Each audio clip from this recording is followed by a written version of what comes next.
and welcome to Essential Sports' very first podcast. My name is Josiah Clark, and this is our co-host, Tyler Nelson. Hi, my name is Tyler Nelson, and today we're going to be breaking down a lot of topics that we're going to be covering throughout our podcasts. We're kind of going over the Essential Sports name plug. Exactly. We're doing some NBA, NFL, MLB later in the season. We're going to be going into some WWE content and some UFC stuff to kind of show you what kind of stuff that we're going to be going over on our podcast. Exactly, and we'll also be hitting some betting odds and other things. Give you your best bang for your buck, parlays or picks. Definitely. Yeah, and our first topic we're going to be going over today is in NBA. We're going to be breaking down some of the current trade rumors that are going on. First one would be Blazers are targeting athletic players and 3-and-D wings. Some of the main targets that they've been going after are Jay Crowder, small forward, power forward from the Phoenix Suns, yet to play this season. But as of last year, he averaged 9.4 points a game, 5.3 rebounds, 1.9 assists, 0.4 blocks, 0.4 steals, shot under 40% from the field, 35% from three, 79% from the free throw line, and 28 minutes a game. I think that could be a good piece for the Blazers. He's a reliable shooter, good defender. Second trade piece would be the Najee Marshall from the Pelicans. He's been playing this season, having a bigger role, developing under Willie Green. This season, he's averaging just under 11 points, 4 rebounds, and 3 assists. Not a huge defensive-minded player. He's more of just kind of a three shooter, kind of a three-point shooter guy. Averaged about 31% from the field, shooting 33% from three, and 80% from the field or from the free throw line. Yeah, just a good spot-up shooter that'll give you a decent percentage on open looks, definitely. Yeah. And then the last target that the Blazers might be going after is Jared Vanderbilt, power forward from the Utah Jazz. This summer, the Jazz made a lot of acquisitions, kind of thinking that they were going into a rebuilding process after trading Donovan Mitchell and Rudy Gobert, and really have found a couple key pieces out of that deal that they've decided that they're going to keep around long term. And Jared Vanderbilt is not one of them. Yeah. Jared Vanderbilt is averaging right under 9 points a game this season, 8 rebounds, 3 assists. Pretty good defensive player, averaging about a steal a game. Shoots about 55% from the field, 36 from three, and 69% from the free throw line. And I think this could really cover a lot of the areas that the Blazers are lacking in their defense and rebounding as well. Definitely. And I feel like he's a good young piece for the team. Still has a lot of growth to be made as a player. And I feel like he's just trying to find that like system that fits best for him. And I feel like the Blazers, whether it's injuries with Nurkic or other big men on their team, they definitely need a more reliable piece. Exactly, and especially with the Blazers having an underwhelming season this year, being out of the playoff race as of now, still trying to build around Damian Lillard as he is still on contract for the foreseeable future. It's kind of win or go home kind of for the Blazers right now, and you really got to kind of decide if you're going to rebuild or if you're going to build around Damian Lillard and continue to try to build a championship team around him. Right, and you also got to think that they're looking to see if Anthony Simons might be that guy that could maybe replace Damian Lillard in the near future if they decide to move away from him for whatever reason. They have a strong piece in Anthony Simons. Yeah, I think Anthony Simons is really a piece that they could build around for the future. But kind of we've been seeing some traction go towards the Blazers trying to build for the future or trying to lock up some of the key guys that they have on their team right now. I know that the other day the Blazers offered Jeremy Grant an extension worth $125.65 million for 4 years. But if Jeremy Grant doesn't accept that offer before the contract extension deadline, he is eligible for a 5-year, $233 million contract max extension from the Blazers. Yeah, which I think might be paying the guy a little too much to, put up low 20-point games. I mean, he has the opportunity to put up 30s, but I don't know if he's the same guy that he was before.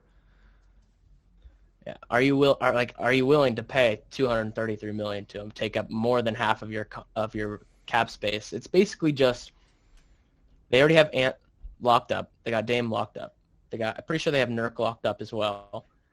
And it's really just making that decision if you're wanting to build. Yeah, and what I've said for years, and I think would be very important for them, is that they've been missing a small forward spot for a long time. I couldn't even tell you the last like above average small forward they've had.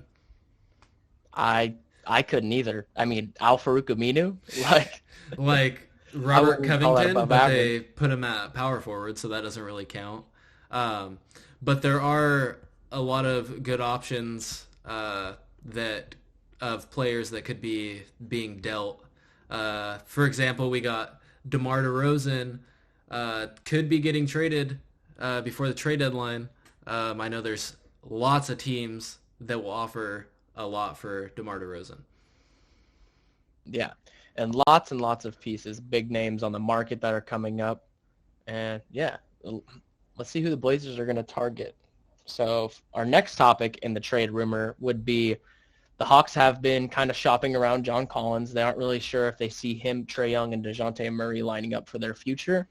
And the Pelicans are currently interested in sending a package to Atlanta for John Collins. They have currently offered center Jackson Hayes, backup point guard Devontae Graham, and as we spoke about earlier, Najee Marshall, as long with potential picks if needed. That's kind of the package that they've offered Atlanta so far. Right, and I don't know exactly if the Pelicans need John Collins. I mean, with Valanciunas, Zion, you got Brandon Ingram that can even play the four. Um, and I don't know if the Hawks would accept that. I mean, you got Devonte Graham, who's already going to be their fourth point guard on their Yeah. team. Um, I think that Jackson Hayes would be a good fit there.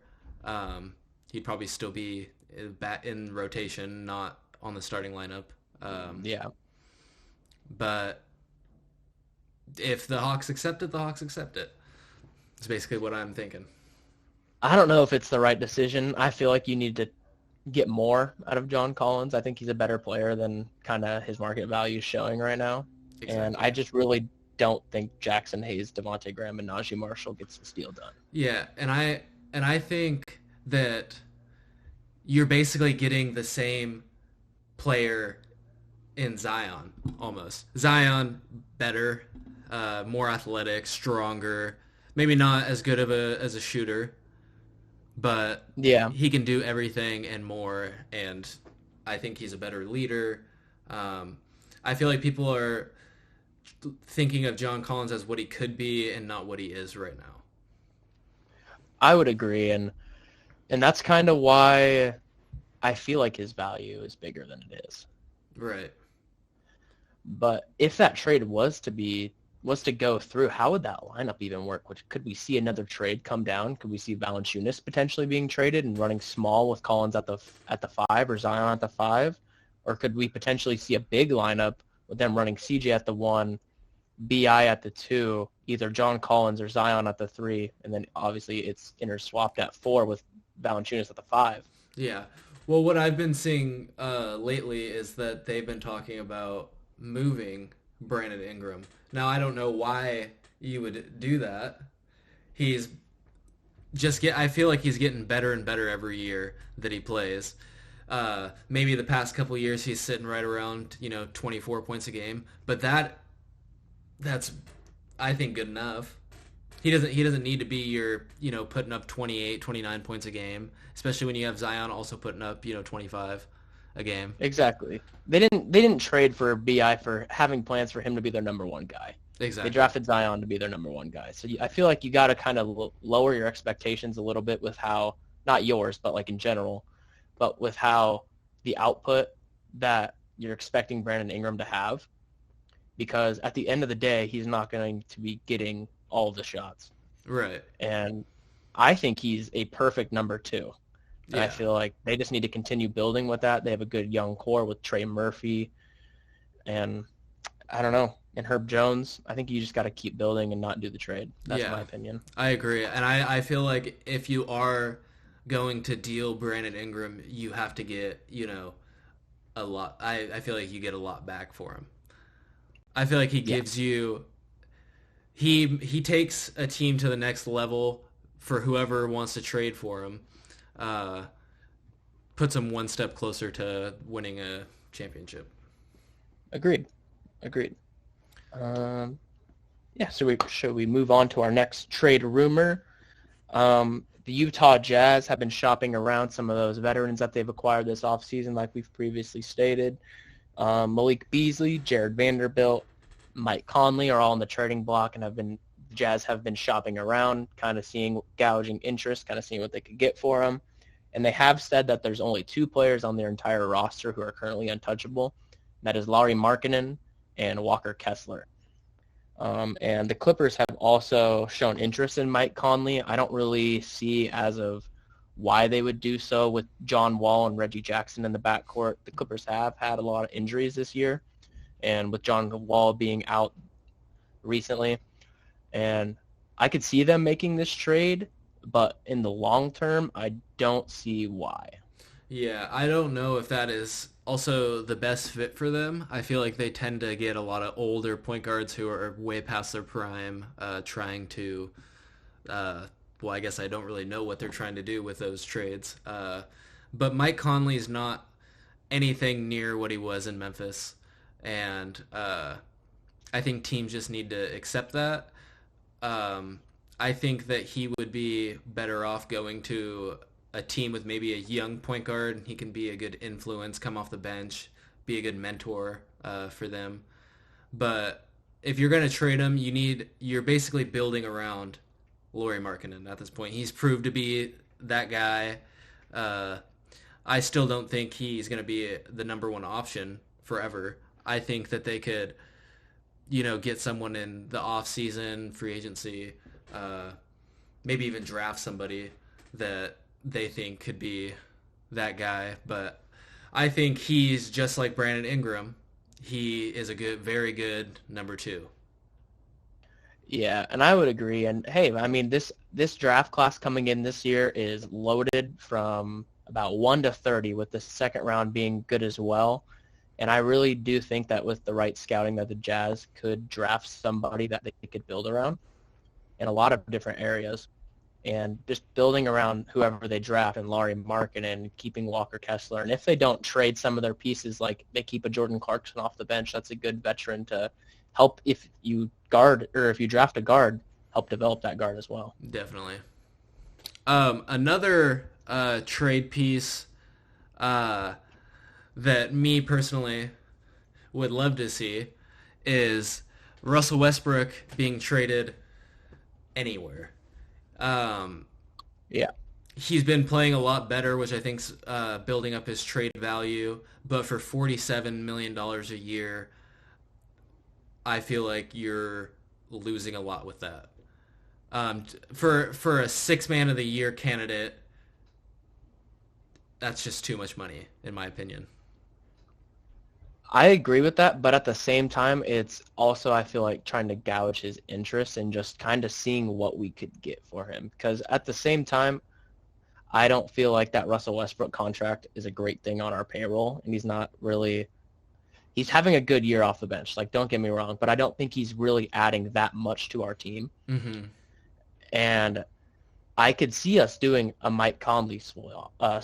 Before yesterday, I could have seen the Lakers doing a trade with the Pacers for Buddy Hield and Miles Turner and us throwing in some picks.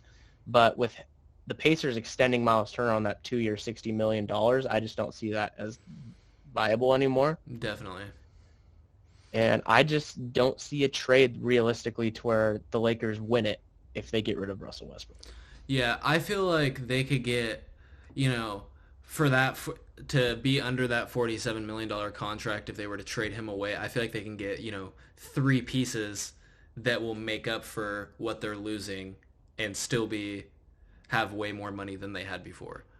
Um, I don't know exactly who I like for a trade with Russell Westbrook, maybe to New York for some picks. Maybe I like the idea of picks because the Lakers are out of picks for a long time.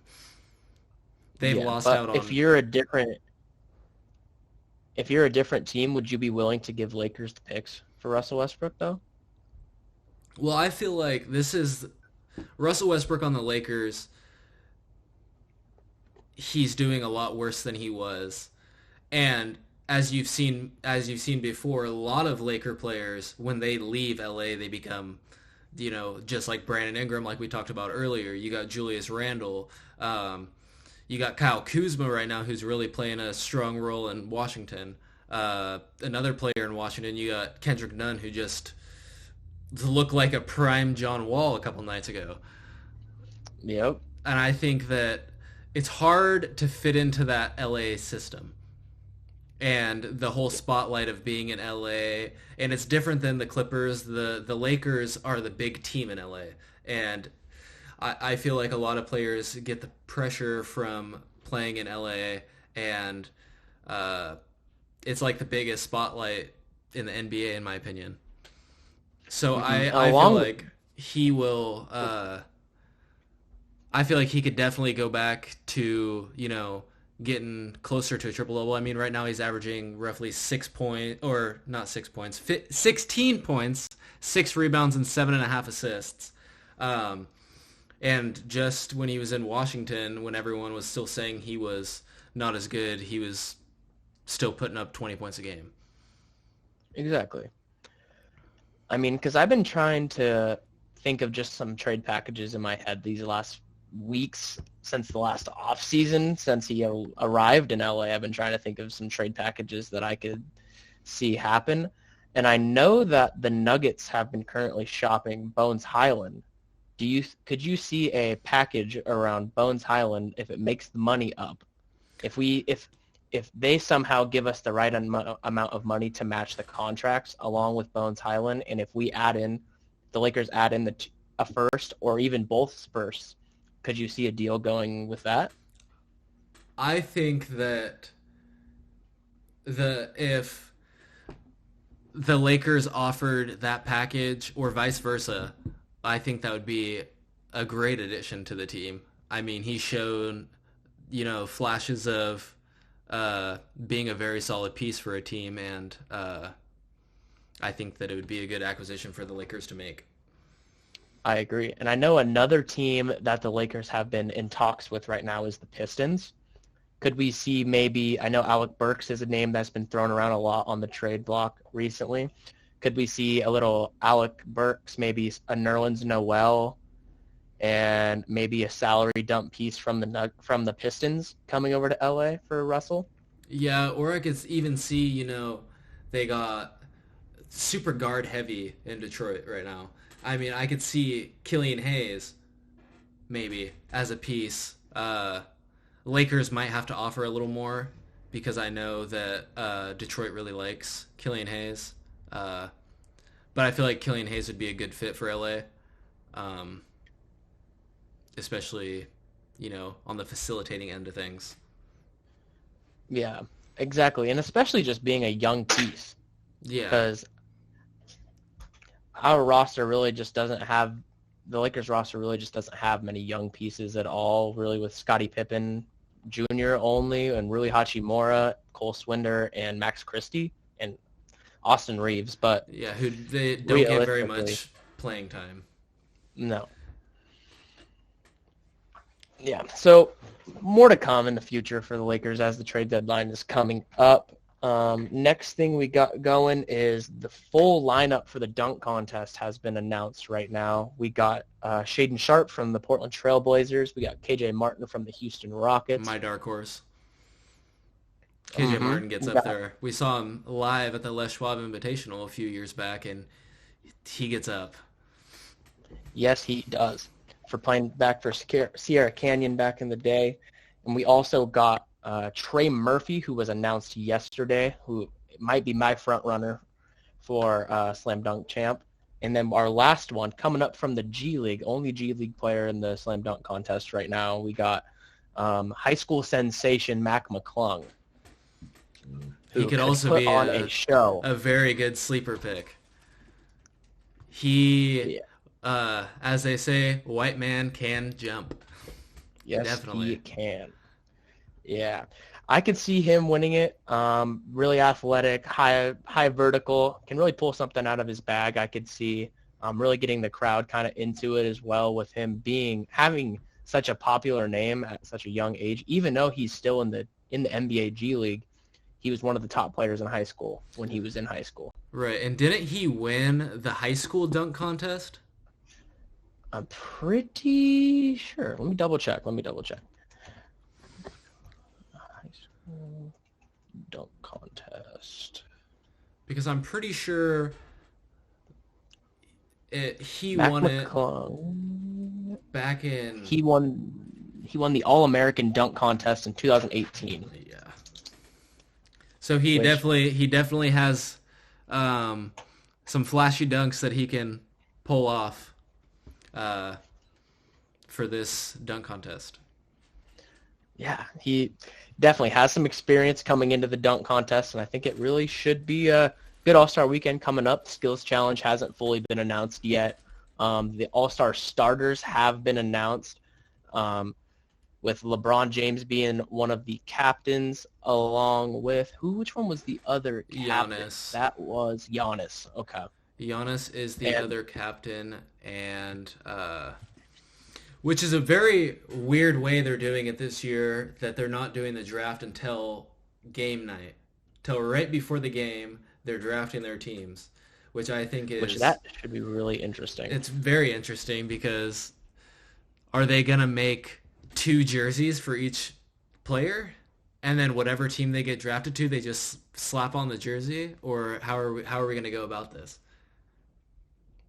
I could definitely see that. I know that the people at the hard press in the back of the arena are really going to be working hard on getting these jerseys out right before this game starts. No kidding. Or are we doing like a few years prior? Are we doing the 24? And we could do a 24 and 8. We could do 24 and 2. We could do 8 and 2. That would be super cool if they brought that back. I wouldn't mind that being every year All-Star thing, especially with them naming the All-Star game MVP after Kobe. I wouldn't mind them doing that yearly. Yeah, see, I think that would be a good thing, especially since like how MLB does Jackie Robinson Day. Way Exactly. different situation for why they do that, but it's still a good idea that you know Kobe Bryant died in a tragic accident, and for them just showing a little bit of what's the word I'm looking for? Be compassion, Yeah, empathy. something like that. A little bit of compassion for him. It doesn't take much for everyone to wear 24 and 8. It really doesn't. Exactly. And Exactly. I even though they already changed like the MVP name, I don't feel like anybody really cares about the All-Star MVP. That doesn't really mean much. That's why it was so easy to change. But I feel like if you change the jerseys to 8 and 24, Team Giannis wears 8, Team LeBron wears 24. I feel like that'd be a really nice, addition to or I guess not addition, but like a reoccurring thing they do. Yeah, I think it would be a good yearly homage to Kobe Bryant and his family. Definitely. Yeah, but who do we think could be the first pick for the starters? I mean, the starters that were announced from the West Pool were obviously LeBron James being the captain. We got Steph Curry, 9-time All-Star, Luka Doncic, 4-time All-Star, Nikola Jokic. He's a 5-time All-Star this year, and Zion Williamson. That's for the West Pool. And for the East, we got Captain Giannis, 7-time All-Star, Kevin Durant, 13-time All-Star, Kyrie Irving, 6-time All-Star, Donovan Mitchell, 4-time All-Star, and Jason Tatum, 4-time All-Star. Okay. And they do cross draft, right? Yeah, they do. Yes, back and forth. So it would be, I don't know who technically will get the first pick in this, but I think, let's see. I don't know if it says. Because I feel like regardless, no matter who's MVP frontrunner, I think in my opinion it's Luka, and I think it's crazy that people think Luka is still not one of the best players in the league. That's just beyond me. Uh, It is beyond me too. But I So think crazy. regardless of how it goes, big name, I think it's Steph Curry. Steph Curry goes with the first pick. Yeah, I think if LeBron has the first pick, he definitely goes Stephen Curry. I could see that. I feel like if Giannis has the first pick, I feel like he would go with another foreign guy in maybe Jokic or Oh, Luca. Luca, yeah, Luca would be a good option for that too.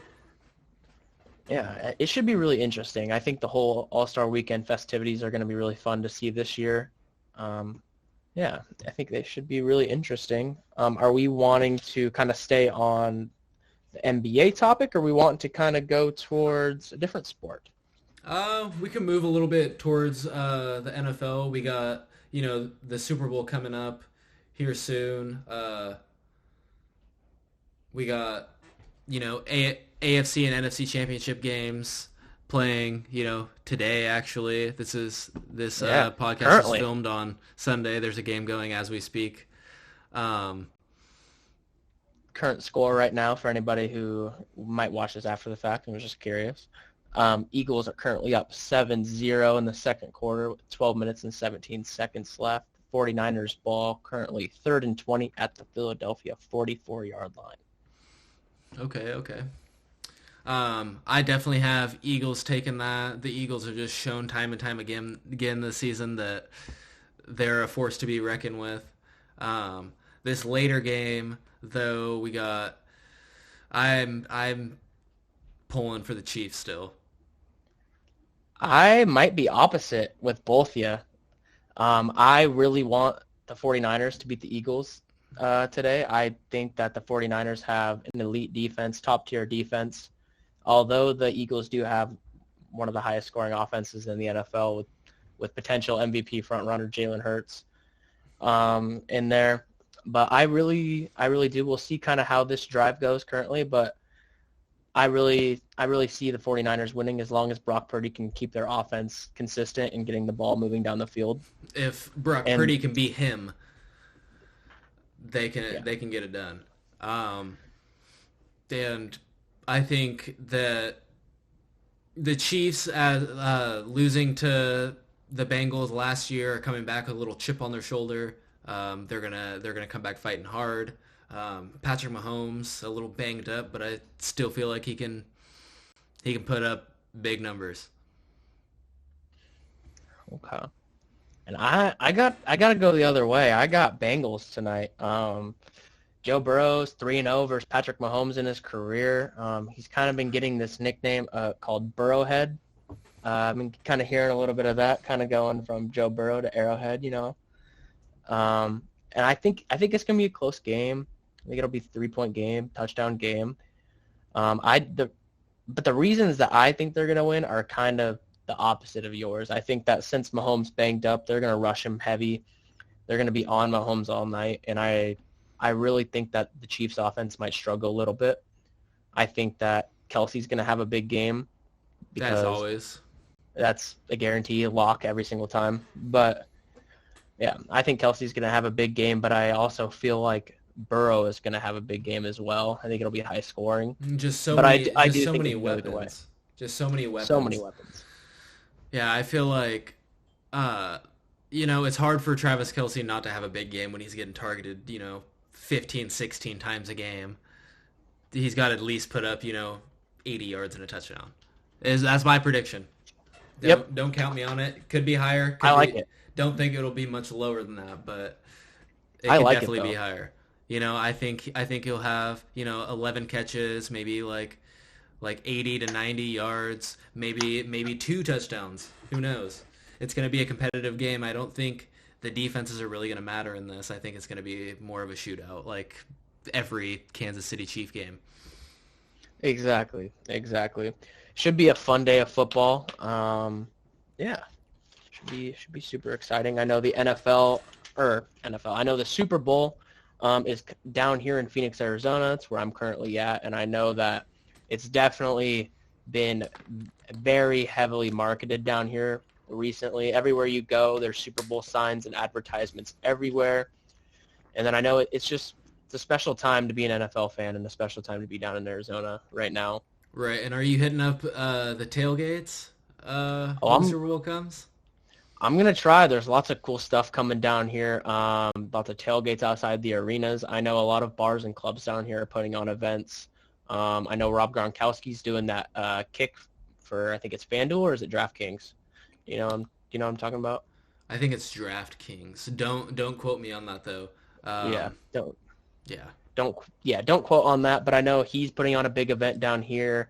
I know Kodak Black is coming to perform at one of the clubs on the Super Bowl. I know Shaq's putting on a whole performance called Shaq's Funhouse down here.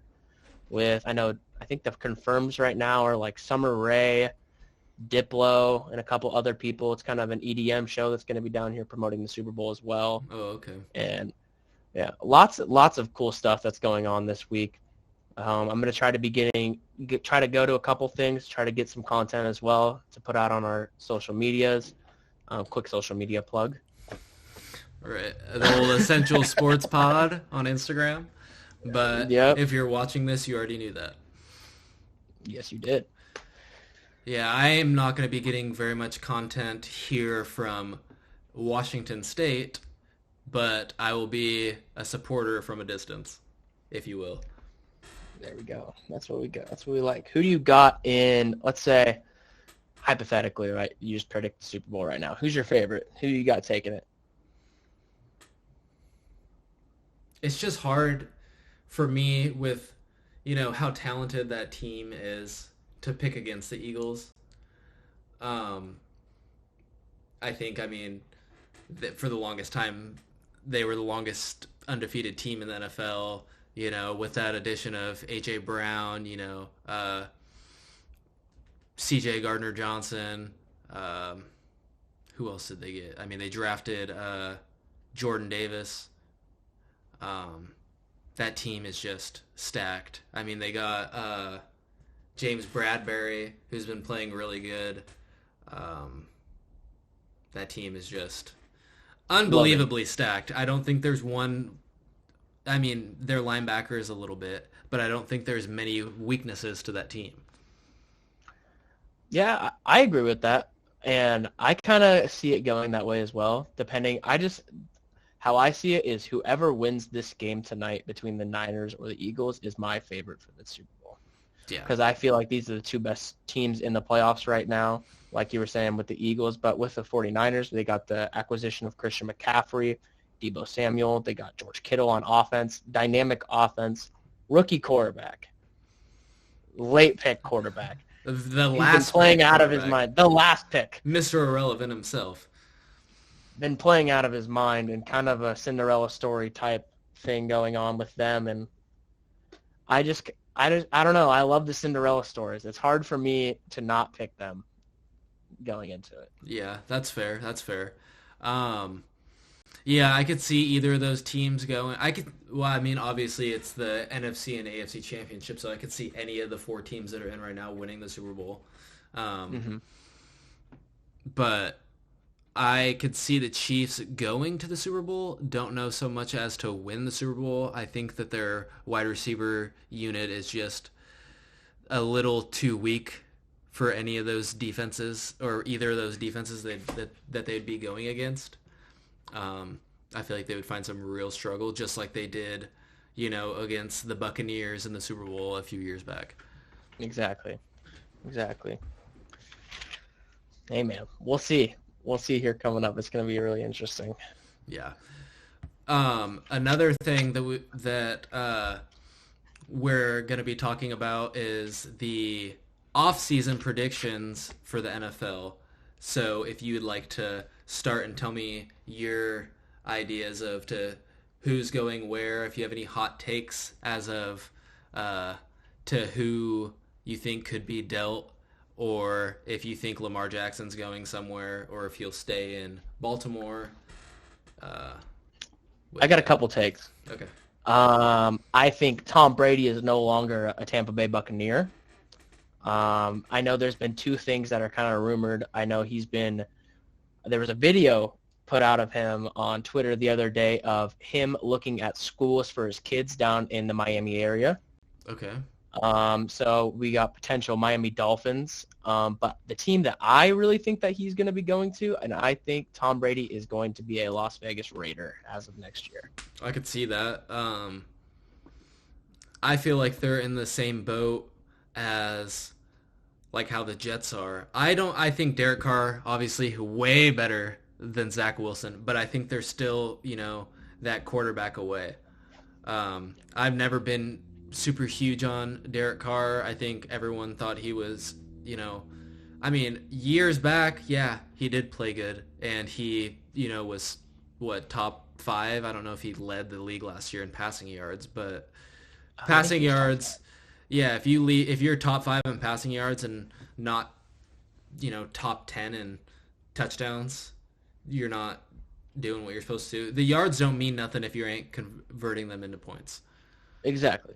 Exactly. Where do you think if Tom Brady ends up in Vegas, where's Derek Carr? I think Derek Carr. Uh, well, first let me go to my hot take, and then Okay. I'll say Okay. if this player doesn't go here, then that's where I think he could go. Okay. So my hot take is Aaron Rodgers gets dealt to the Jets this offseason. The Packers already said that they are looking to deal him somewhere and that they are open to moving on from him. Um, I think that he could definitely go to the Jets. The Jets have shown that they're interested. They said that they would offer 3 first-round picks for him, along with like a core player, which I think, in my opinion, being a Packers fan, is way too much. Um, I think that with them signing Nathaniel Hackett as their offensive coordinator, Aaron Rodgers' old quarterback coach, that is definitely, I think, the top spot for Aaron Rodgers to go. Now, if Aaron Rodgers doesn't go to the Jets, I think Derek Carr would be a good candidate to go to the Jets. I also think that Derek Carr could go to the Colts, and I think that would be a good option. Um, you know, a very underrated team. Matt Ryan, in my opinion, very underwhelming this year with all the pieces that he had. Um, Michael Pittman, uh, Alec Pierce, in my opinion, is a very, very, very underrated rookie receiver this year. Um, and not even to mention, one of the best lines in the NFL and Jonathan Taylor. I don't know how you can't, especially when you're coming from the Falcons, uh, and throwing for a lot of yards without Julio Jones, Mm-hmm. and then coming back and having a horrible year with the Colts to where you get benched for Sam Ellinger. That makes zero sense to me. Literally crazy. You would expect him to be more productive, but then again, he's also getting up in age, and I feel like his age just really showed this year. Yeah, definitely. And obviously, I feel like this is probably the last year we ever seen Matt Ryan. We'll probably be seeing him on a broadcast booth here in the next few years. I agree. But He's already on a broadcast booth as like oh, he this. is. Yeah, he was on CBS Sports, I think, a Ah, couple days ago, just talking okay. NFL and the Well, playoffs and there you whatnot. go. Yeah, he I think he's already, out the door and gone. I don't know if he's like claimed that he's retiring yet, but I'm pretty sure that's always like a sign when an old player is on the broadcast team already. In the off season, the season hasn't even ended yet, and he's already, you know, almost Yep. doing a full time role at CBS. Yeah. I mean, yeah, that'd be crazy if Aaron Rodgers got traded to the Packers though, or got traded to the Jets. It'd be Jordan Love's season. I don't know if he's the guy. I don't know if he was even the guy when he was in college. He had one good year in college. Yep. Let me pull up his college stats just to give people an idea of how he played uh, before getting drafted. Hold on, give me 2 seconds. All right. In 2018, he had a very good season, throwing for 3,500 yards, 32 touchdowns, and 6 picks. which is very good with a Very good. passer rating of 158.3. I don't know how you can average that. That's literally isn't that the best you can get? Pretty 158.3 is like the highest passer rating. pretty sure that's the highest you can get. Yeah. Yeah, and then that's a sophomore year in college at Utah State. And then in 2019 he throws for 3400 yards, 20 touchdowns and 17 picks. A little bit of a rough year. Yeah, and instead of taking a receiver, as everybody knows, they trade forward and draft Jordan Love, uh, which is a few years back, but the sign that Aaron Rodgers' time in Green Bay was going to be coming to an end soon, and this offseason looks like a very good opportunity for them to move away from him. Looks like the time is now. If he doesn't end up getting traded to the Jets, I could see some other teams. I could see the Raiders being involved. I could see the Dolphins being involved. Colts, I don't know. Colts being involved. Is there really anybody Commanders. else? Commanders being involved. I don't I mean, have any idea what the Commanders, or like plan is with their quarterbacks. They got three quarterbacks at a rookie. They got Carson Wentz, who's Flat Stanley get injured all the time, and then we got yep, we got you know Taylor Heineke. Need I say more? exactly. They're kind of at a weird spot, but when have the Commanders not really been in a rebuilding phase? I don't remember the last time they haven't really been in a rebuild. Um, I mean, maybe we see them throw the future for Lamar Jackson. Maybe Lamar gets traded. He gets traded. I feel like regardless of where he gets traded, it's going to be a massive package basically for the future. Yeah, I'm pretty sure Lamar Jackson is a free agent this year. Is he? He might be. Actually, he's restricted, right? Yeah. Hold on. Let me look real So quick for you. I just got it. So if Baltimore doesn't extend him by March, they can use the franchise tag. Okay. Which I would So no imagine trade. would happen.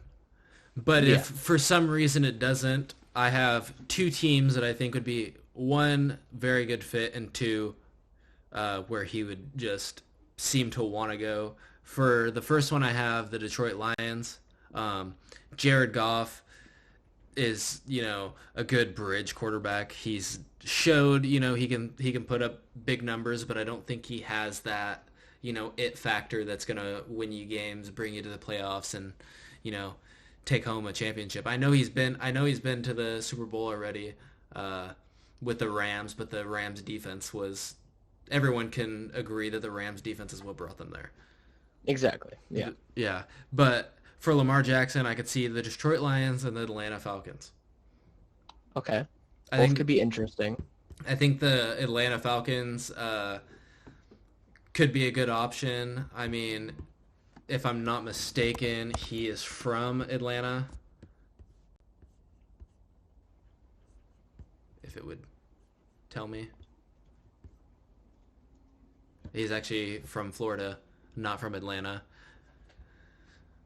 But Atlanta would be a good fit for him.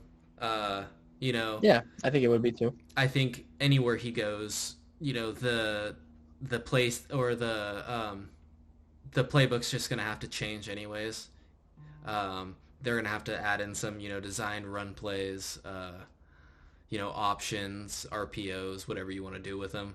But wherever he goes, the playbook's not going to change. But I do think that with the Detroit Lions, they already run a bunch of those trick plays and everything. I don't feel like it'd be hard for him to like adapt to that new environment. Yeah, I really don't think either. He's a dynamic player, past MVP, but I do, yeah, he's going to succeed wherever he goes, I feel like. But I do like that fit of him going to Detroit. I feel like Detroit is kind of an up-and-coming team kind of in that division, especially with the Packers. If they end up trading Aaron Rodgers, we could see potential a slide of the Packers and a rise of the Lions. I know even more for the foreseeable future, especially if they get Lamar Jackson. Mm-hmm. And we're back. We had a brief intermission. Computer almost died. Had to plug it in. Apologies for that. But we're going to move on to our next topic, talking about WWE. I'm not super knowledgeable on WWE, so Tyler will take over with this. Yeah, go ahead. Yeah, so we're gonna be breaking down kind of the Royal Rumble.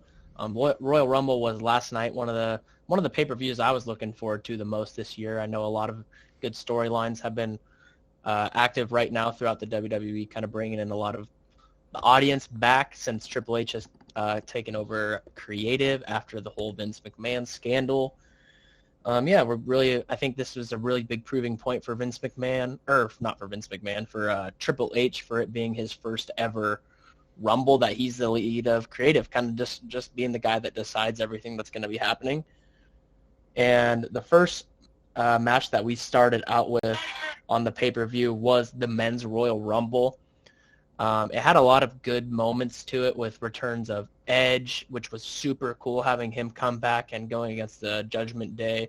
Immediately basically getting eliminated by Finn Balor, Dominic Mysterio, and Damian Priest, kind of going back on that rivalry that they had before their injury. A lot of key moments. Started out with Gunther and Sheamus, who also had a previous rivalry, which I could kind of see that going into Elimination Chamber and Mania being one of the matches for the Intercontinental title that Gunther is currently holding. Gunther broke the record for the longest time in the Men's Royal Rumble in that Rumble last night, getting all the way up until the last spot. He came in at number 1, and he lasted all the way up until the last 2 in the match. We had a big return of Cody Rhodes at number 30, and even an appearance from Logan Paul in the Royal Rumble, who had probably the move of the night. Him and Ricochet were on both sides of the ring, jumping from the turnbuckles, taking each other out in the middle of the air above the ring. Logan Paul also eliminated Seth Rollins from the Royal Rumble, which I thought was kind of a interesting creative decision. I don't know if something's going to be lined up with that in the future. I know that WrestleMania, I think, is in April, and that is going to be in Los Angeles. So that could be kind of a big up-and-coming match that's going to be happening on that card. Potential Seth Rollins, Logan Paul with that elimination. I know John Cena has been kind of teased around about having a match with Logan Paul as well at WrestleMania. But then kind of we get down to the final 3. We got Seth Rollins, we got Cody Rhodes, and we got Logan Paul. We got final 4. My bad. Logan Paul, Seth Rollins, Gunther, Cody Rhodes. We got Logan Paul eliminating Seth Rollins with then Cody Rhodes eliminating Logan Paul. Then we're down to Logan Paul and Gunther. They put on about a 10-minute match in the ring, wrestling around, kind of showing you how good of a wrestler and technical wrestlers that they both are. With the American Nightmare Cody Rhodes on his return, winning the Royal Rumble for the first time in his career after returning to the WWE last year and tearing his pectoral muscle. That was pretty bad, which, Joe, you could pop that up when we do the edits. That was a pretty bad tear. And, yeah, it should be exciting to see him go after one of Roman's belts at Mania. Hopefully he takes that and lives and builds onto the American Dream kind of storyline after his dad's passing. The second match of the night, we went into the Pitch Black match with Bray Wyatt making his in-ring debut for the first time in 2 years, debuting a whole new look under a black light against LA Knight. Mm-hmm. And before we go into that, wasn't there the fastest elimination? Oh, yes. In history? Fastest elimination in history in the Rumble, but I think that was in the women's. Oh, okay. Pretty sure that was in the women's. I know I tweeted about that, but I don't remember who it was. If you want to look that up while I'm still going on, if you want, from Twitter. Of course, go ahead. But the Pitch Black match, we had a lot of cool little Easter eggs that were in there. Bray Wyatt comes out with a whole new look on his face, whole new paint. that glows under the black light. Really beat down LA Knight, but this was kind of expected going into the match. It's kind of hard to put one of your biggest stars in his first match at a pay-per-view and have him lose, in my opinion. I really just don't see that as a possibility. It was a cool match concept, being kind of a sponsored match that obviously it's a big marketing scheme using the Mountain Dew Pitch Black, but at the end of the match, we got Bray Wyatt bringing LA Knight up to the stanchion, and Uncle Howdy, which is a new character that has been presented, which is kind of interesting to see how that is presented throughout Elimination Chamber and Mania. But Uncle Howdy jumps off the stanchion and puts LA Knight through the stage floor, with the match ending right there with Bray Wyatt just standing over top of him. I think that was probably a pretty good match. I feel like it's not really any other way you can describe it. It's a good match, good showing of Bray Wyatt, good showing of Uncle Howdy. I mean, it's a squash match. Yeah, so right here we have, it was Chelsea Green getting eliminated by, how do you pronounce her name? Rhea Ripley? Rhea Ripley. Rhea But Ripley. I'll get into that too here in a 5 sec. seconds. Yes. Yeah. But that is right after this match we're going to talk about now, which was the Raw Women's title match of Bianca Belair versus Alexa Bliss. Short, like 10-minute match. Bianca Belair retains her Raw Women's title. I think she's the longest active title holder of all the women's division of all the titles. They're probably going to be having her bring it into Mania with the belt. I couldn't imagine her losing it on like a Raw or a SmackDown or an Elimination Chamber. Right. But the next one was the Women's Royal Rumble, with our first entrants that came in were Rhea Ripley and Liv Morgan. Rhea Ripley ends up lasting the entire match and winning the Royal Rumble by hanging on the rope at the end of the match and grabbing Alexa Bliss's head with her feet and throwing her over the top ropes. Okay. It was kind of sick, honestly. Yeah, it was pretty sick. That's awesome.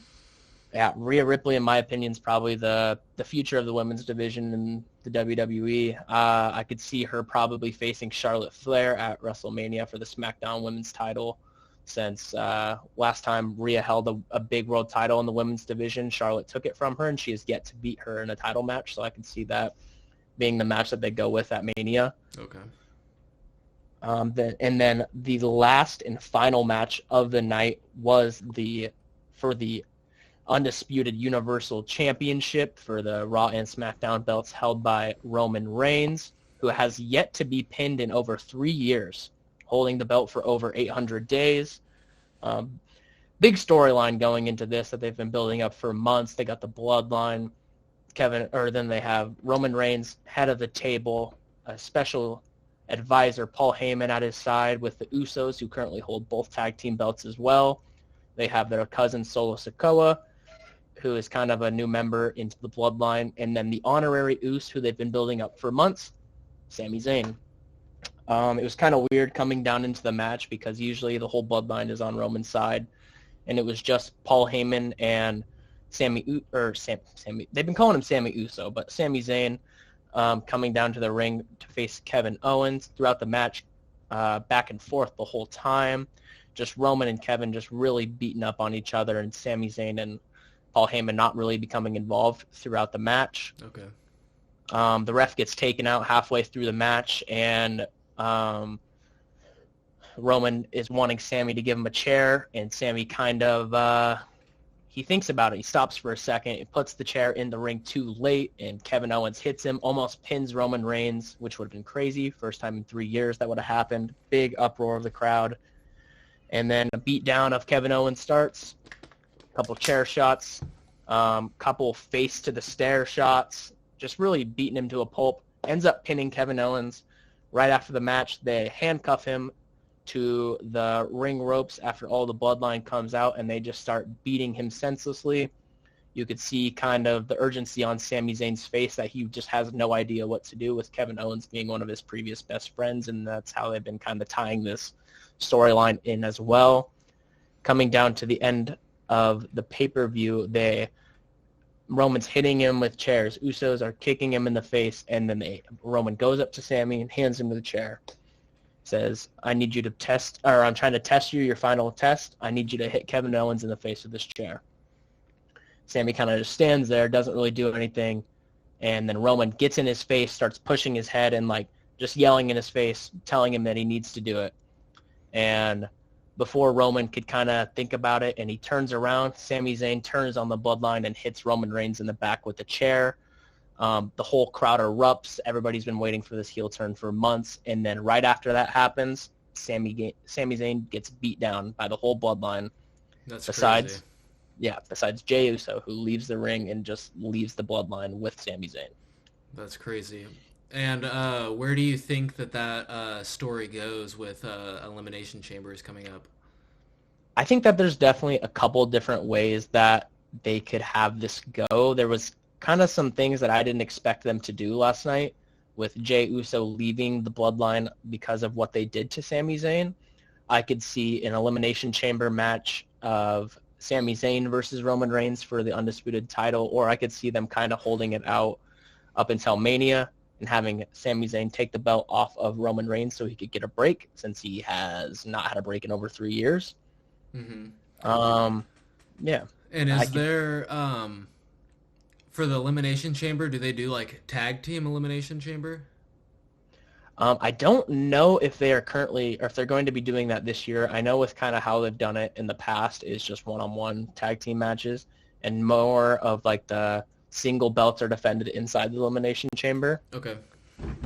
There hasn't really been a lot of information been put out about Elimination Chamber yet. I could see it potentially being a War Games setup with 2 rings inside the cage, with even more people being put in the Elimination Chamber instead of the 6. Maybe there being 8 or 10 people in it for each belt, or maybe the big belts. But yeah, I don't know. Going into Elimination Chamber, there's still a lot of stones that have been unflipped, and I think it should be really interesting to kind of see how they storytell this going into Mania, with it potentially being one of the biggest events that they are going to be put on in this last 10 years. Okay. Nice. Yeah, so with that being said, we'll move on over to our next topic, which is my area of expertise. We're going to be moving on to the UFC. We have some big fights coming up this next weekend with Derek Lewis taking on Sergey Spivak with the main event. The rest of the card, not the greatest, if I'm going to be honest with you. We do have the return of Doo Ho Choi fighting Kyle Nelson. That should be a pretty good fight. That's on the main card. We got a lot of people from China fighting on this card. Just because of, Chinese New Year, I would assume. The entire prelims are all, at least one Chinese fighter. They got Tatsuro Taira, who's fighting. He's going to be opening up the prelims. He's in the flyweight division. He's a 23-year-old fighting out of China. He's 12-0 right now, and he'll be taking on Jesus Aguilar, who's 8-1, and he's 26 years old. That is a big fight for the future of the division. And bear with me one second.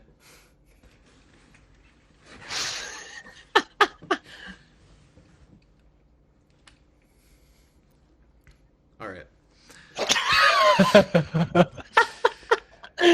That's fun. Anyway.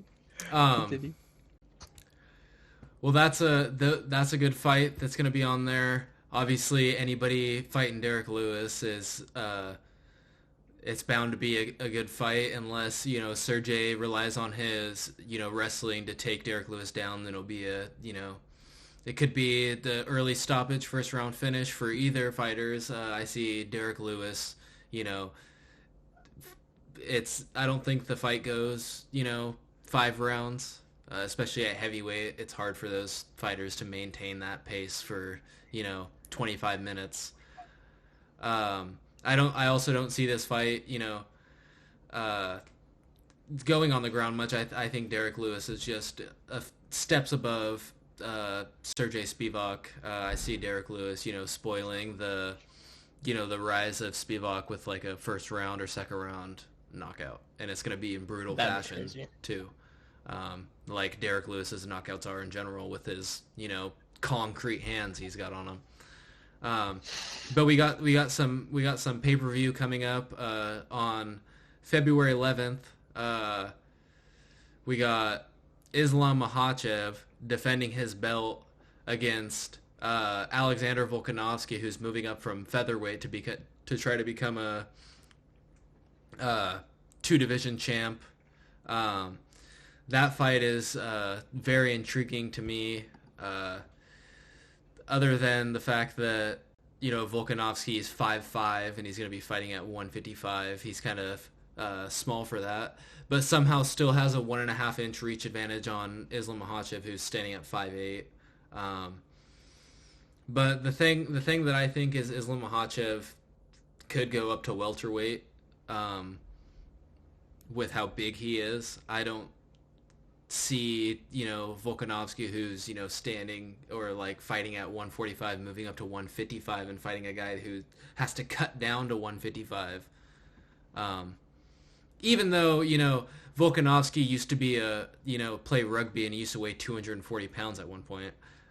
Yeah. Which is insane that someone that's 5'5" can be 240 pounds of pure muscle and then cut down to 145 and be the UFC featherweight champion for years, or for 2 years or whatever it's been. Another fight on the UFC 284 card is Yair Rodriguez against Josh Emmett for the interim featherweight title. This card is just loaded with good fights. You got Jack Della Maddalena fighting Randy Brown. Jack Della Maddalena might be one of the best strikers in the UFC as a whole, pound for pound. He's 13-2. Not a lot of people know exactly who he is.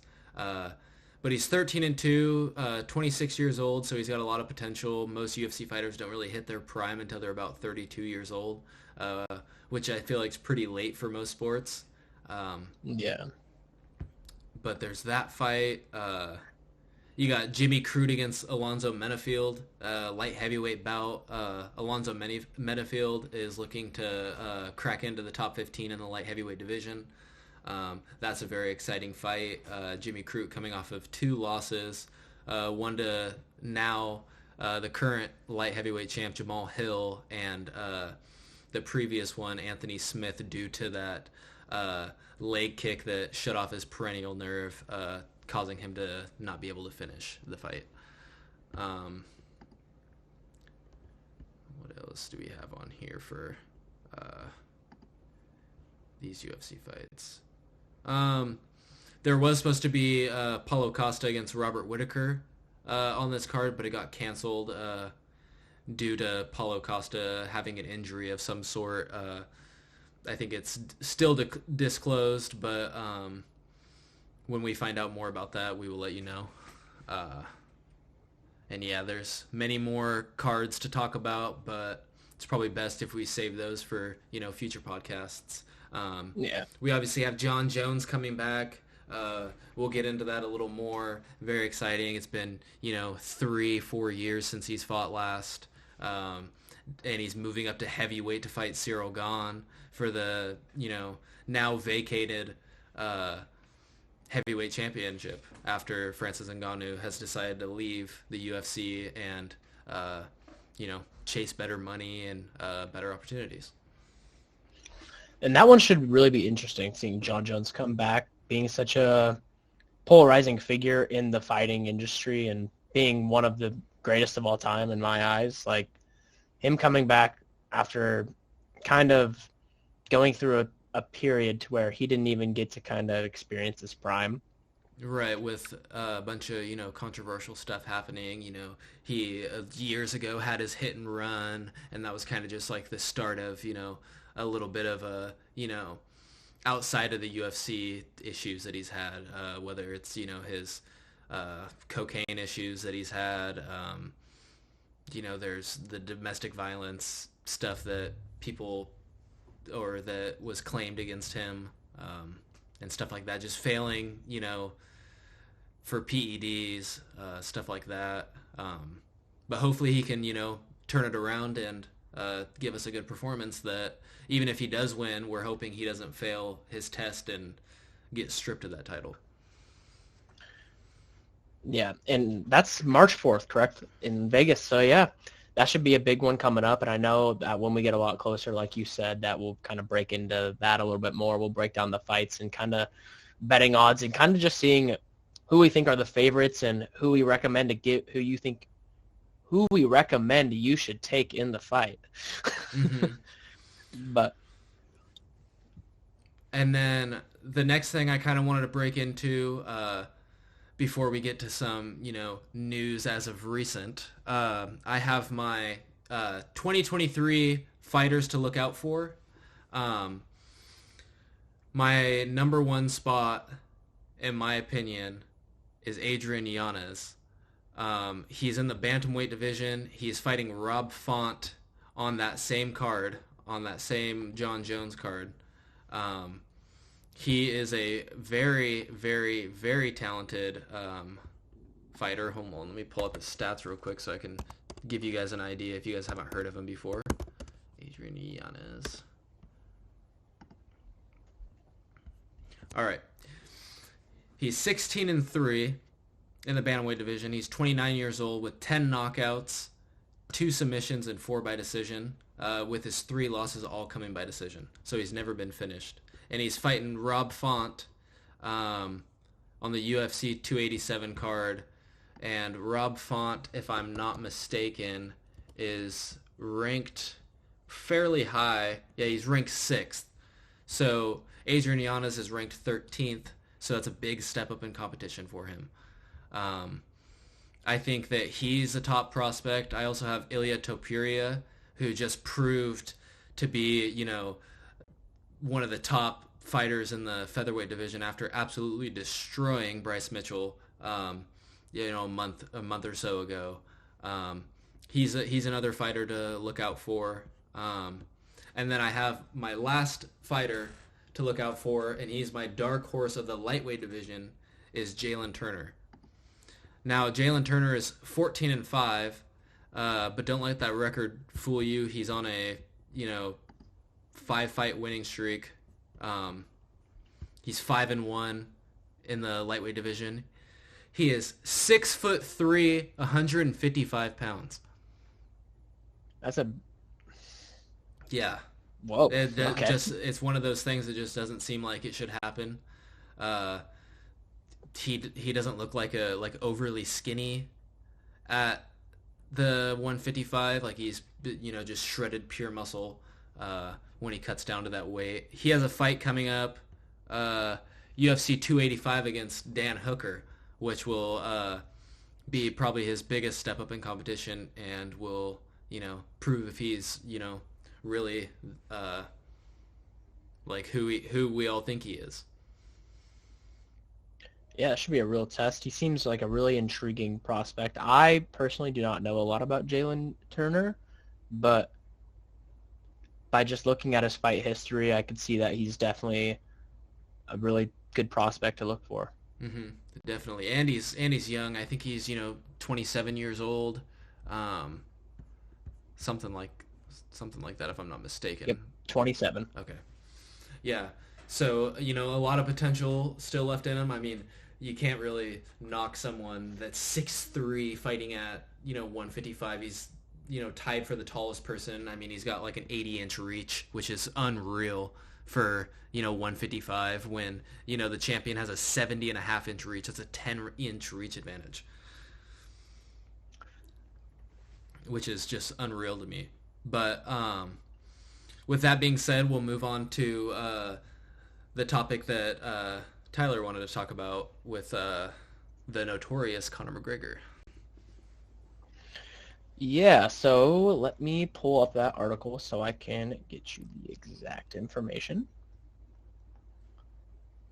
So as of 2 days ago, Conor McGregor was riding his bicycle over in Ireland, and when he was riding up this hill, I watched the video, it was kind of interesting. When he was riding up this hill, the sun was beaming down on his face, and the driver behind him, there was a car that was trailing him up the hill, did not see him being blinded by the sun, ended up hitting Conor McGregor in the back of the bike at full speed. Conor McGregor hit the car and flew over the top. But in his words, because of his martial arts background, he was able to land on his feet, and that is why he is still alive. In quote, "I'm getting away with my life, boys." Which is just insane to me to think about. That you're getting hit by a car, flipping over the top of it, and landing on your feet on the other side. Mind you, you were sitting on the bike. You weren't just like standing. Maybe if you're Yeah, going up a hill, you might be standing, doing a little, little pumping up the hill, having a little rough time. Maybe not for Conor McGregor, but for a guy like myself, it would be, difficult. Uh, yeah, and the fact of not even hearing or seeing the car coming and just having the reflexes to potentially land it. I know that he did post a picture on Instagram of his injury because he had like the tiniest little cut on like his leg slash like rear. mm-hmm. And that was the only damages that he received from the incident. I know that also on social media after the car accident, he did post a video of him interacting with the driver, and the driver ended up putting the bike in the back of his SUV and giving Conor McGregor a ride home. I just couldn't imagine in my wildest dreams that I'm deciding to go for a drive one day and you hit some guy on a bicycle and it's Conor McGregor. Yeah, I'd be terrified for my life that I was gonna, get slept or something. Especially with, Conor McGregor and his controversial past of, punching an old man in the bar, or, a more recent controversial event of his domestic violence case that you know a little more about than I do. Let me get you the exact. So I'm not putting out any False false info. info. Yeah. Okay, so from the San Diego Tribune, it says Conor McGregor is currently being investigated for physical assault in Ibiza, Spain, after So the case has been not closed, but a domestic judge violence. ordered it. So it is physical assault. Okay. So the case has been closed, but a judge ordered it to be reopened after more details came out about the alleged incident. The court really hasn't gave any details about the case involving the Irish mixed martial arts star, but Spanish media was saying that the investigation is related to an altercation that happened with a woman on a yacht after a party off the coast of Ibiza. That's really all the information that's came out as of now. I'm sure there's going to be a lot more coming out within the next couple days. Okay. But yeah, it says Conor McGregor. This is a statement from the female, I'm pretty sure, from the Sun. It says a woman accusing Conor McGregor of assault has claimed that he punched, kicked, and threatened to drown her on his yacht before she left off fearing for her life and swimming to a nearby boat. Yeah, which is just crazy, within itself. Back to I would be scared if I was the car driver just from that happening. Exactly. A lot of interesting events going on with Conor McGregor. Some good, some bad, majority bad, it sounds like as of now. Yeah, which is weird, and I don't know how that plays out because he's supposed to be in a movie coming up with Jake Gyllenhaal. Actually, I don't remember the name of it, but it's coming up here soon. And then also him trying to come back into the UFC, even though he looks like he weighs he could fight at middleweight. I don't really know. I know. What his plans are exactly. Yeah, I know, and I saw a post that he put out the other day of him comparing his body size now to when he was actively fighting in the UFC, him saying that he's at 175 now, really showing that he has put on a lot of weight and muscle. So it should be interesting to see how all of this kind of unravels and seeing if he does end up coming back to the UFC, or maybe he goes into boxing, he fights Jake Paul, maybe he refights Floyd Mayweather. You never know with how this fighting industry is developing. Right. Which I think But his also, best option would have been is if he like didn't bulk up all this weight and just go back down to 145. You were best at 145. You you moved up to 155.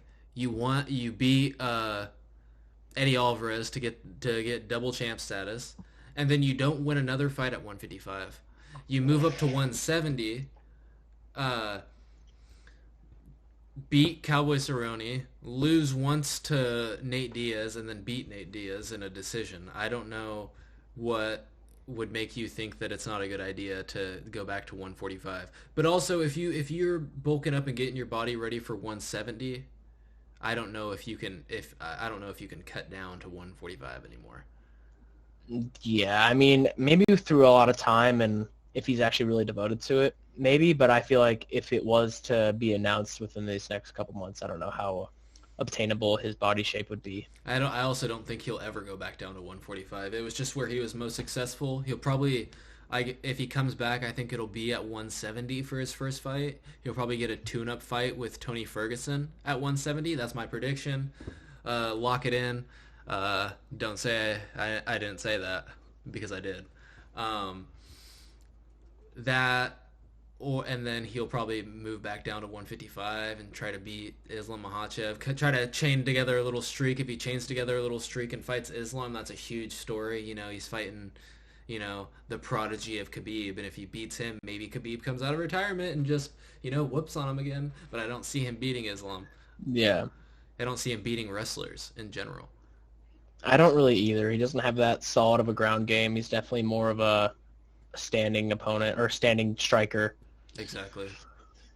And I also just looked up the movie that he is coming out in is with Jake Gyllenhaal is Roadhouse. It's on Prime Video. It's the remake of the old Roadhouse. Yeah. But which should be interesting. I don't know how good of an actor Conor McGregor is. Definitely a good businessman. Definitely was a good fighter. Don't want to say he's still a elite fighter because we haven't seen him fight, in a little while. But I guess, the acting career has chosen him, and we'll see how that goes. Yeah, it should definitely be interesting. Do you have any more takes off of the UFC, or what are we thinking? Um, no, I don't think so, really. I think wait, actually, we got the Gilbert Burns Jorge Masvidal fight coming up, Oh, which yeah. is fireworks. That fight will, I think, ends knockout easily. I don't know who. Want Gilbert Burns to win. I think Gilbert Burns will win, but you can never, count out game bread. Yeah, I was gonna say the return of Jorge Masvidal. I hope he's coming in ready. I hope he's in shape. I hope he's coming in wanting to knock his head off. Because I want Masvidal to win. That's my prediction. I know you're gonna go Burns, so it's kind of a good split that we do. Hmm. But yeah, I got Masvidal. Yeah, I think that because I was reading something and someone said Gilbert Burns by submission, but when Jorge Masvidal fought Damian Maia, who's one of the best jiu-jitsu guys, that was in the UFC at the time, said that Jorge Masvidal has some of the best jiu-jitsu defense that he's ever faced. So I don't see that happening with Gilbert Burns. I see them just standing in the middle and just throwing down, which I want to see. I want to see Which another banger from Gilbert Burns because that fight with Hamzat Chimaev, he did not back down and they were slinging. And yeah, that should be a crazy who's a fight. better dance partner than Jorge Masvidal when we're talking about stand up? It's true. I think that'll That's be a gonna be a very good good fight. fight. And that's to which card is that again? I think that's 285. Actually, hold on. Let me don't quote me on that. I got it coming up. Hold on. Bear with me.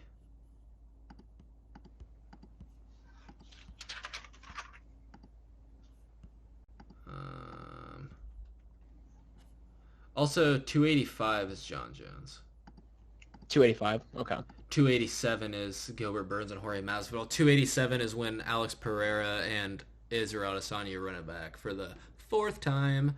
This will be the second time in MMA, and the fourth time all around. They had 2 in kickboxing, and this will be their second in MMA. So that should be a banger also. This should be Izzy's redemption story. See if he could finally take down his arch rival. Honestly. Yeah. The crazy thing about that is just by looking at it, Alex Pereira 3-0 against Israel Adesanya, everyone just instantly thinks, oh, he's just, whooping on him. But what people don't understand is in kickboxing, both of those fights, the first fight, Israel Adesanya was giving it to Alex Pereira, and there was a controversial decision that I don't know a single person that if you rewatch that fight says that Israel Adesanya didn't win. And the second fight was the same way. Adesanya was, ahead the entire fight, and he just gets caught with, that signature left hook. And then the same thing happened, in that fight a month or so ago where Pereira's getting, outscored on the scorecards and, throws his left hook prayer and rocks Adesanya and, is the new light heavyweight or middleweight champion. Terrifying guy. Yeah. Terrifying. Regardless of if he was winning or losing, the dude is terrifying. And massive. Massive. Yeah. Dude is humongous.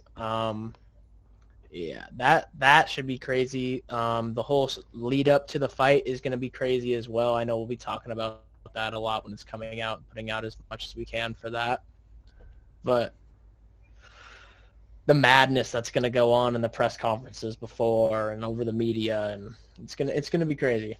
Yeah. Okay. Now, do we want to, before we head out of here, give 2 of our sports betting picks that we feel, are good bang for your buck picks? My big pick for this week, for this fight night this weekend, the Derek Lewis versus Spivak, is Derek Lewis plus 195, which I feel like is, a great bet to make. If you take also slam the under 1.5 rounds, because I don't see it going any farther than that. I like that. You want to do your second one? I'm still trying to get that pulled up. My bad. It's being a little weird. No, you're good. Where was my second pick?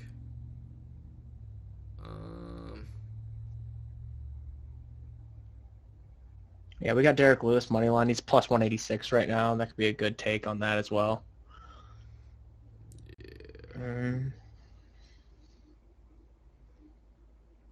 I like Devin Clark plus 195 against Da-Un Jung.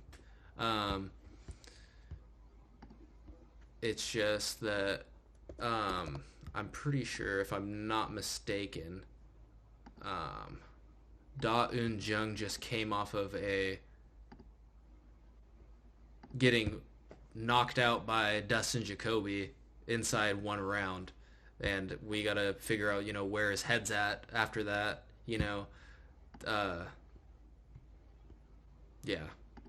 and those are my 2 picks. I got Devin Clark plus 195 against Da-Un Jung, and I got Derek Lewis plus 195 against Sergey Spivak. I like that. My two automatic locks for this week, for this card would be, I got which one was it? You did you got the Devin Clark one. So mine would be the Duha Choi over Kyle Nelson minus 194. That would be one of my picks. I just see him winning this fight. Got a lot to prove in this fight for him. Daho Choi is currently 14-3. He weighs 9 pounds less, and he's got a 1 inch less reach.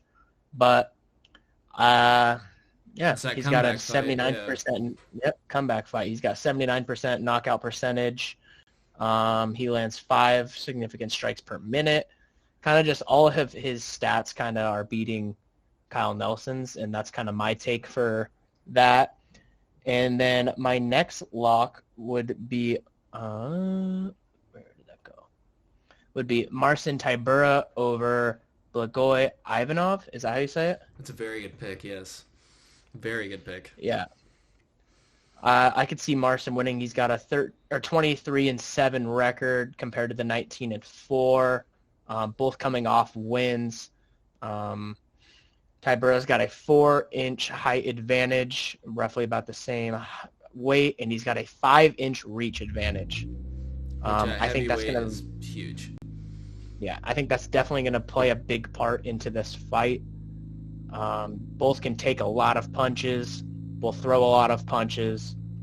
I don't know. It's going to be a great fight, but I got Marcin Tybura with -174.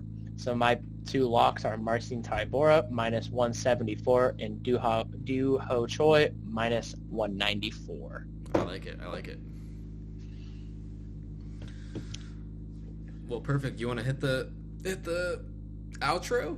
Would you call it? Yeah. First outro. Thank you again, everybody who has sat through this whole podcast. I know this is definitely, we're trying to get everything together since this is our first one ever. You'll be seeing a lot of podcasts coming out from us weekly every Monday. We don't have an exact time yet, as I said before, but we're most likely going to be putting them out 1 to 2 p.m. every Monday. Right after our first one, we'll have consistent timing every time. Yeah, and that's Pacific time, so it'll be 4 or 5 Eastern time, Central, whatever. Yeah. And then we'll do some quick plugs. Follow our YouTube at ES Podcast. Follow our TikTok at Essential Sports. Follow our main Twitch at Essential Sports as well. Our secondary Twitch is Essential Sports Pod that I am on currently. Josiah is on our main one. Follow our Instagram where we'll be doing just live sports updates daily. We'll be posting reels from our podcast. That is also at Essential Sports Pod. And then our last one would be our Twitter. Last night I was doing live updates from the Royal Rumble, the whole event. And kind of whatever games or stuff we'll be watching, we'll do live events. Or we'll do live updates. Big events, we'll be doing live updates. Mm-hmm. Just kind of trying to stay active upon our socials. And that is at ES Podcast with an S at the end of it. Yeah, and we're also planning on, here in the coming months, he'll be moving back here, and it won't stay on this, kind of theme forever. It'll be 2 of us together in person, not in 2 separate places. But we're improvising for right now, but it will get better as time goes on. Yeah. All right. Well, thank you guys. Thank you everybody for coming to the podcast. Again, this is Essential Sports, and thank you for listening to us, and we will see you on Monday.